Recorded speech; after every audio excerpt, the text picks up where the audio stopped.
I'm here today for a myriad of issues.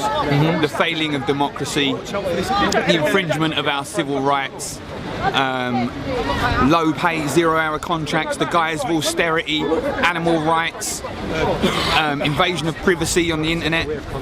Just if you're not out protesting at the moment, is more to the point.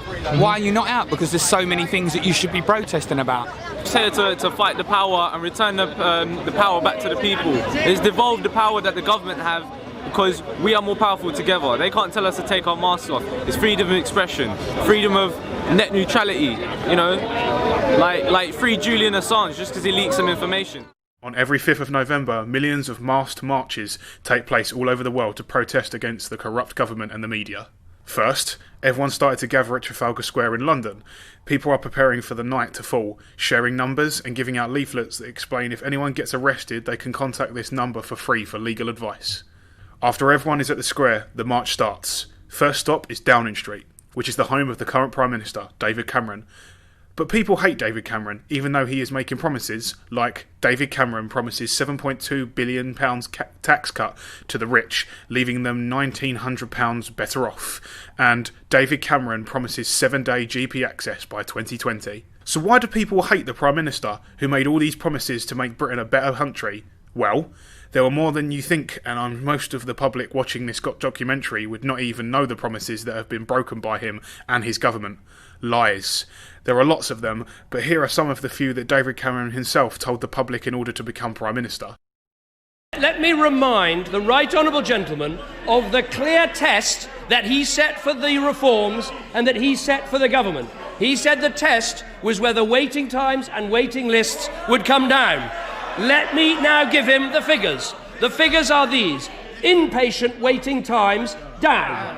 Outpatient waiting times, down. The number of people waiting more than a year, down to its lowest ever. The number of people waiting for 6 months, down to its lowest ever level. And indeed, the number of people on the waiting list. What he said was the clear test, that is down. That's what it proves about this Labour leader. Even when he moves the goalposts, he can't put it in the back of the net. Every day he fights for this bill. Every day trust in him on the NHS ebbs away, and every day it becomes clearer the health service is not safe in his hands.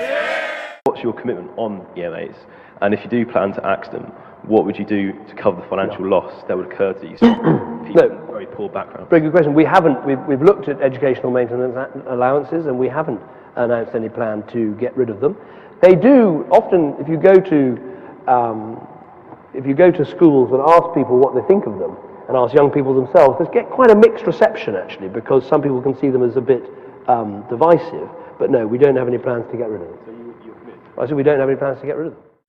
Cameron and Michael Grove said that they will not scrap educational maintenance allowance, but October 2010, in Audubon's spending review, it was announced that EMA would be scrapped. Lots of students like me will be in debt before we even graduate. Is any cabinet minister, if we win the election, who comes to me and says, here are my plans, and they involve frontline reductions, they'll be sent straight back to their department to go away and think again. But official figures show that police numbers in the 43 forces in the England and Wales have fallen by 9,625 since the general election, and more than on track to meet reliable estimates that the current round of public spending cuts will lead to a loss of at least 15,000 officers by 2015, and will probably be nearer 16,000 fewer police. The report, based on the detailed investigation of individual forces' plans, estimates that 16,200 police officers will be cut between 2010 and 2015. From Downing Street, the march moves towards the Houses of Parliament. This march was supposed to be peaceful, but the news came through in the morning that there were riot police waiting for us outside Parliament Square, and everyone was saying, where were the police during the London riots, which cost millions of pounds in damage? Why were their police not there when we needed them, as they were not needed at their peaceful march? I mean, last year when I came here, I have honestly never seen so many police riot vans, so many police. They were shoulder to shoulder all around Trafalgar Square, shoulder to shoulder. We were being filmed. We're a peaceful protest, but I believe the time is coming when the ordinary citizens will rise up, because it can't go on like this. If peaceful demonstrations are firstly ignored and then demonised, people are going to turn around and do something about it. Just like David Cameron lied his way through to becoming Prime Minister, the same lies were told to the public by the Conservative Party as well. Well, let's start another one, the lies they have told public just before the 2010 elections. We've said very clearly, no plans to increase VAT. We're about trying to get spending under control rather than putting up taxes. Before the election, the Conservatives repeatedly denied that they had plans to raise VAT. David Cameron said that we will not raise the VAT. After the Conservatives won the election and Cameron was selected as Prime Minister, the news came through. On the 4th of January next year, the main rate of VAT will rise from 17.5% to 20%. The years of debt and spending make this unavoidable. If that's what politicians and their parties will do to get into power, then people have the right to stand in front of Parliament Square and protest against the people who hide behind their police-guarded parliaments while corrupting the government and making their life hard for the ordinary people. I just come from Buckingham Palace, right, the Queen's house, and had dinner with them lot, right? They're a bunch of rich elites, and it's like, that place is the reason why we have poor people on the streets. Get all the rooms in Buckingham Palace, about 400 rooms, put poor people in Buckingham Palace who don't have homes. There you go. But it's places like that, and it's all going wrong. It's all going wrong, but we're here to show that we have the power. Next stop, Buckingham Palace. The people from the march were saying, if we have a government already, then why do we need a queen and a royal family? It's just a tourist attraction and nothing else. Recently, on the 21st of March, Anonymous broke the news that a royal member of the family was involved in the VIP paedophile ring, which was also including celebrities and MPs. Child abuse survivors want the timescale of the inquiry into VIP paedophiles pushed back to the 1950s to avoid a whitewash. Groups representing the abused also want a dedicated police unit to examine evidence uncovered during the probe to ensure no powerful culprits escape justice. However, victims' calls fell on deaf ears, and May snubbed sex abuse victims for trip to Brussels. She skipped the emotional meeting, where victims were demanding that the troubled historical abuse inquiry starts as soon as possible. She had already warned that allegations of child sex abuse by a Westminster paedophile ring represent only the tip of the iceberg. Just a reminder, the royal family is granted absolute protection from public scrutiny in a controversial legal reform designed to draw a veil of secrecy over the affairs of the Queen, Prince Charles and Prince William. With the elite paedophile ring now being exposed in the UK, all roads are leading to the British royal family. Some claim this law was passed to keep this connection hidden, but as we now know, Prince Charles's favourite was Jimmy Savile, who is the biggest paedophile and necrophiliac in modern British history. A teenage boy working at Buckingham Palace revealed he was groomed and sexually abused by a VIP paedophile ring there. The lad was also assaulted at the royal family's Scottish retreat Balmoral. In a heartbreaking note, the boy, then just 16, told how he was the victim of exploitation of the highest order. The disturbing account was passed directly to the then Home Secretary Leon Britton, but he ruled it was not practical to investigate. Palace officials have already been linked to the notorious brothel, the Elm Guesthouse in southwest London. It was first in 2008 that news about deep roots of paedophilia inside Buckingham Palace emerged. Former Buckingham Palace butler was unmasked as a sexual predator who ran a paedophile ring while serving the royal family. Bachelor Paul Kidd, 55, was leading a secret double life as a serial child abuser who molested a string of boys over a 30-year period. Well, it seems that in Great Britain, protecting paedophile politicians is now turning to a matter of national security. Those with the sickest minds and who wish to act upon their destructive fantasies understand that they can most easily get away with their deeds if they are protected by an aura of power and ostensible respectability. Last stop for the march was the BBC. They are one of the main sources wiping the minds of this generation by not showing them the truth. This goes not just for the BBC, but for most of the media channels. Recently, the Gaza conflict that was left more than 1,000 dead and more than 10,000 people homeless was seen on the BBC trying to defend Israel with their biased reporting. The shocking propaganda campaign by the BBC contained in programmes like Conspiracy Files, Conspiracy Road Trip, which is the most abhorrent, odious bilge that's ever been constructed by a TV company, and I say this as an ex-BBC employee. It's absolutely childish, disgusting, horrible, I can't think of the adjectives, that is so unscientific, so unfair, such blatant propaganda, that on that alone you shouldn't pay your TV licence. If you have a TV licence, why? You are funding your own downfall. It is absolute social suicide. Stop doing it. Stop doing it. In 2009, the BBC sparked outrage with its refusal to air a British charity appeal by the National Disasters Emergency Committee during Israel's attack on Gaza. People will die because of the BBC decision. Let me be clear about that. 2 years later, BBC Radio censored the word Palestine live on air when a rap artist tried to say the words Free Palestine. And that is just a sample of many instances where the BBC's management failed to uphold principles of impartiality. While people can complain, their complaints will be heard by the BBC Trust, unlike all other UK broadcasters who have to answer to the British media regulator, Ofcom.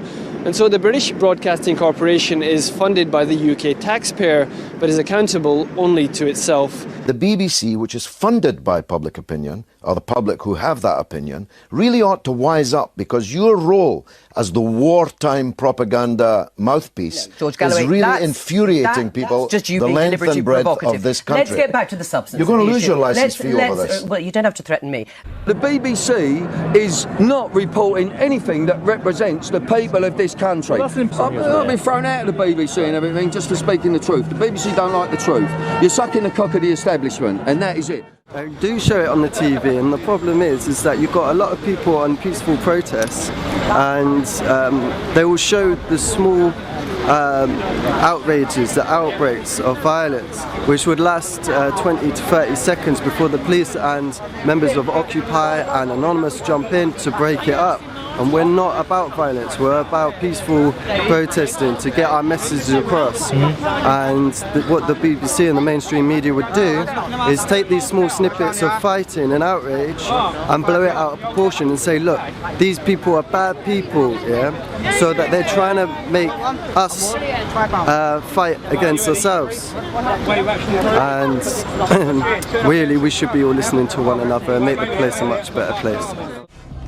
August 2013, and NATO leaders can't get the public on side for the imminent bombing of Syria. Suddenly, the BBC says it was filming a small rural hospital, and a game-changing atrocity happens right there, the moment they were filming. We were filming the doctors working at this hospital when victims of an incendiary bomb attack on a school playground started pouring in. Absolute chaos and carnage here. It must be some sort of napalm. But a highly sceptical public stayed hostile to military intervention. Exactly 1 month later, the leaders are trying to pin a chemical weapons attack on Syria without success. The BBC airs exactly the same footage but digitally alters the word napalm for, quote, chemical weapons, hoping no one will notice. Absolute chaos and carnage here. It must be some sort of chemical weapon. Not only did folks notice, but it unleashed a massive public investigation, which made some extremely disturbing findings. This is the total fabrication. From beginning to end of an atrocity with BBC reporter Ian Pannell standing amidst a tableau of very bad actors. This is completely beyond the pale. This audio analysis by media investigator Robin Upton shows both versions are identical and from the same speech. The BBC then digitally altered the words from napalm to chemical weapon, the exact justification NATO was finding difficult to prove. The media in Britain, I believe, is in the pay of the government. The only media outlet that shows anything about anything like this is the Russian television, and they give us a little bit of coverage. Last year there had to be 3,000-4,000 of us here on the 5th of November for the Million Mass March. No coverage whatsoever. You might get a little mention later, and that's about that. There is so much going on. You've got austerity measures being brought in, but it's the 99% of the people, the poorest, that are being made to suffer. Nobody in government's suffering. Million Mask March.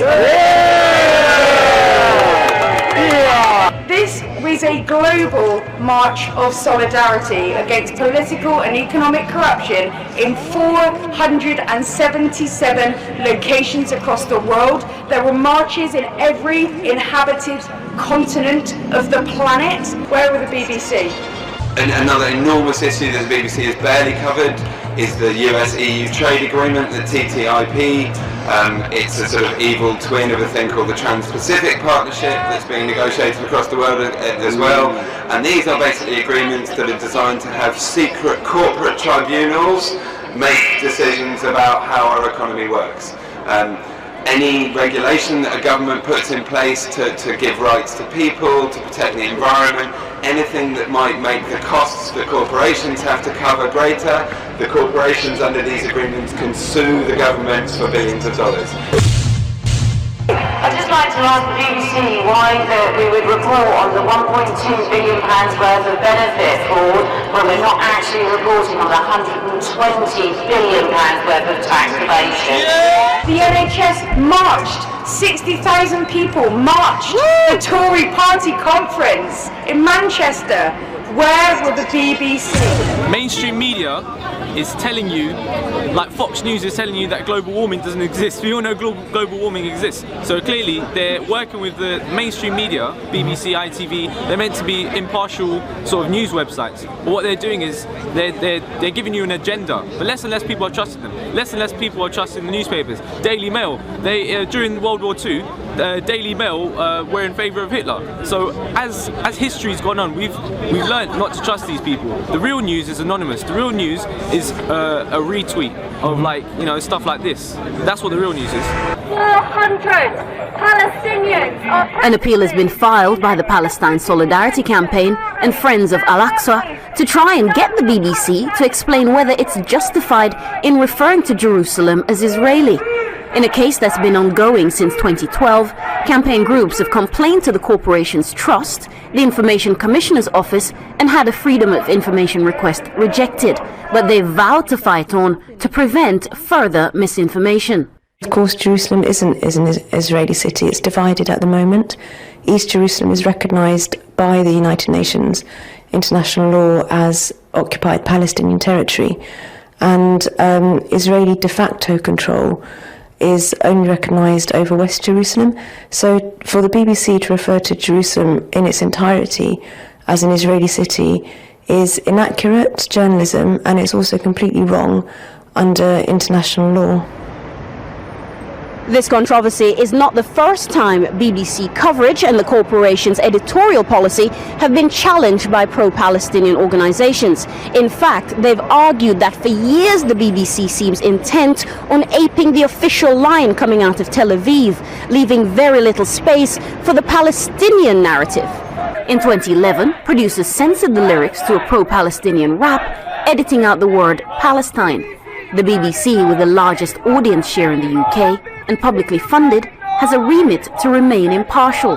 When you keep putting ideas into people's heads, Jerusalem is Israeli, Palestine isn't occupied, this isn't an occupation, it's a conflict, it's a war, the Palestinians are fighting the Israelis. Propaganda wins, it wins wars, misinformation wins wars.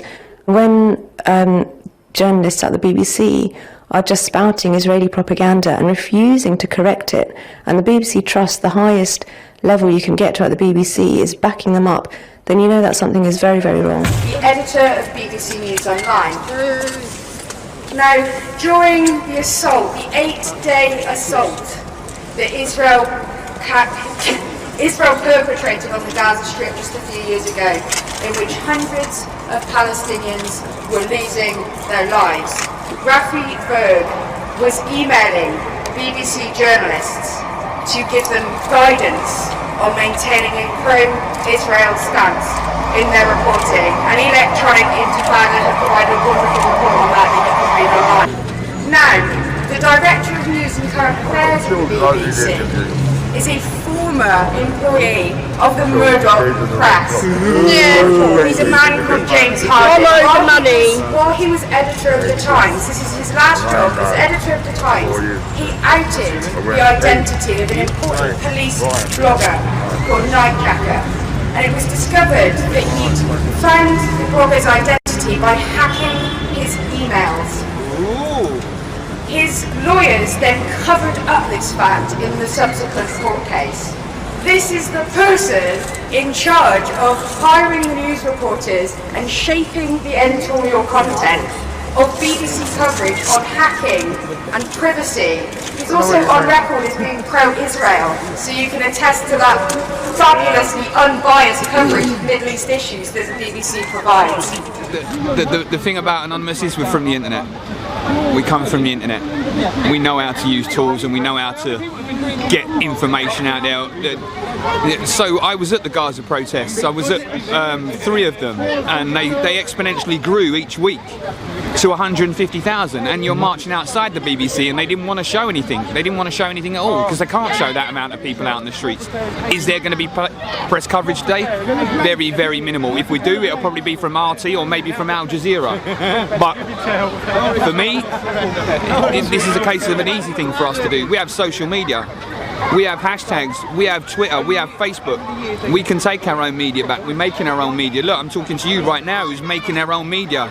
We're that change. They won't stop a message getting out. You can't crush an idea, and that's what Anonymous is. It's an idea. Before that, a march against hysterity happened in central London. There was media coverage from other channels like Al Jazeera and RT, but not the BBC. Later, when someone tried to call the BBC, this is what happened. Hi, Mike again from the Sick Britain. Oh, we've got some more tweets coming in there. Sorry about that. Right, I'm just about to phone BBC News 24, the 24-hour rolling news channel, as to why we're not seeing any news stories concerning the demonstrations in London today. It's the 21st of June. Up to 50,000 people rallied up in London around Parliament today. And we've heard nothing on the BBC or Sky News, but I'm seeing reports on foreign news channels such as Al Jazeera and Russia Today, so I'm just a bit miffed. Well, not miffed, I'm just puzzled really as to why the BBC feel that it doesn't warrant any report at all. So let's try and give them a ring. Now, first time I got through to BBC Radio London, or LDN, whatever they call it now, and I got through to their editor and posed the question and had the phone slammed down on me. So might be getting an idea as they don't want it out in public knowledge. Okay, let's give them a call. Let's see if we can get through. If not, I'm going to pause it and multiple numbers I've got here. So. Good evening, BBC Switchboard. Oh, good evening. Can I speak to someone in the news editorial, please? News editorial. What's the call regarding that? It's regarding a news story. Right, so you're a member of staff? No, I'm not, no. So what is the news story that you sent me to announce the call, you see? Well, it's to do with the demonstrations in London today. Apparently there's up to 50,000 people demonstrating in London. I'm seeing it on foreign news channels such as Al Jazeera and Russia Today, but doesn't appear to be anything at all on the BBC. So see if I get you through to the BBC London news team now. Thank you very much. Much appreciated.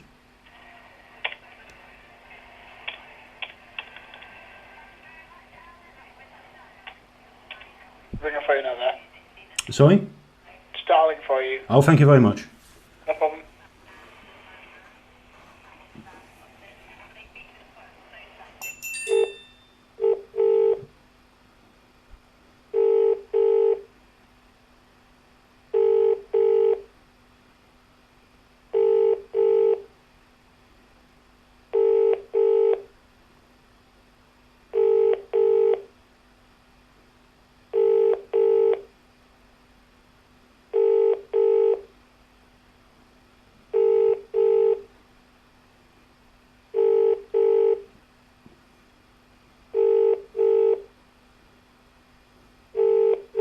Could be on a BBC tea break. Ah. Hello? Hello? Anyone there?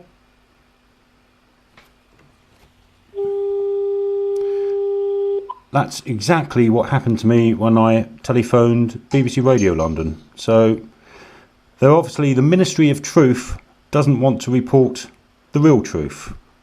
They're reporting government truth. And that's the response you'll get from the BBC. That's my second call. I thought I'd record this one because the first one, I just made a haphazard call to Radio London or LDN and was surprised that they just put the phone down. So there you go. That was BBC News 24. I suggest if you want the telephone number, it's 020 8743 8000. That number again, 020 8743 8000, and I suggest as many people as they can call them and ask these questions. They need to know that we are watching them. But the question is, why the BBC didn't report anything about the children killed in Gaza? One of the most striking images I saw was this. 4-year-old girl Sarah Sheikh Al-Iyad. Her mother is saying her goodbyes after she was killed along with her father and uncle in Israeli military strike the previous day, during a funeral in Rafah in the South Gaza Strip on July 15, 2014. Just 2 weeks after her death on the 29th of July was the day of Eid. This is when Muslims celebrate the ending of Ramadan with their families and friends, but for Sarah's family it will be an Eid like no other.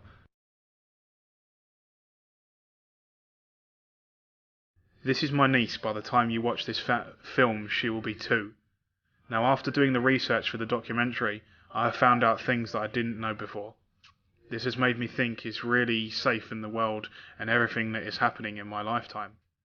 Will it affect her in the future somehow?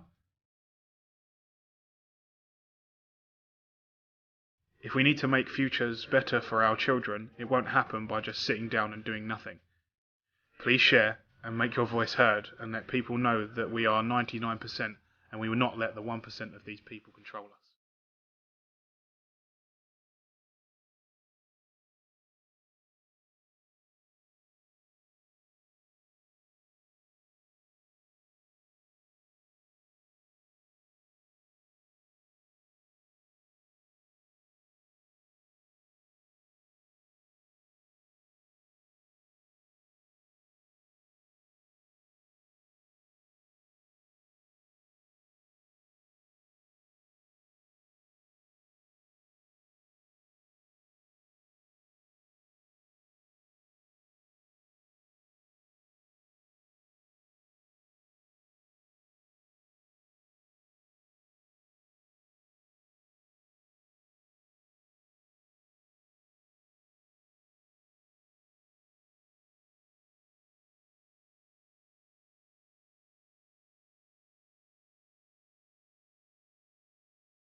Why won't you die? Beneath this mask there is more than flesh. Beneath this mask there is an idea, Mr. Creedy. And ideas are bulletproof.